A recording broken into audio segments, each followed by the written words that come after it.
যে এই সমাজটাকে দাগ বিশুদ্ধ করতেছে কতজন মানুষ করতে, তাই না? ফলে মানুষটা যদি ঠিক না হয়, এই যে ধরেন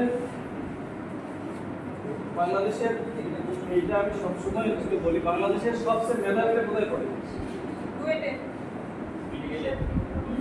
বুয়েট এবং মেডিকেল, তাই না? ঢাকা বিশ্ববিদ্যালয়, বাংলা বিশ্ববিদ্যালয়, বড় ডাক্তার, ইঞ্জিনিয়ার ওখান থেকে আসে। শতাব্দী থেকে তো নিশ্চয় ডিসি, এসপি কোন জায়গা থেকে বেশি আসে? ভালো ছাত্র না খারাপ ছাত্র? তাহলে এখন সমাজের সবচেয়ে বেশি দুর্নীতি কারা করে? তার মানে সবচেয়ে মেধাবী বাংলাদেশের ছেলে, সে সবচেয়ে বেশি।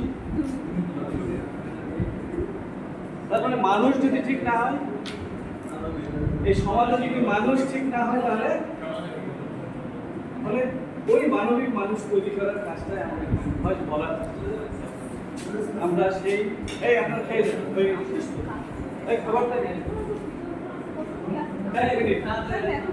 ফলে আমরা এই মানবিক মানুষ তৈরি করার ভিতর দিয়ে এই প্রাকৃতিক পরিবেশ, এই সামাজিক পরিবেশটা আমরা ঠিক করতে চাই। গ্রিন ভয়েস সেই বার্তা আপনাদেরকে দিচ্ছি।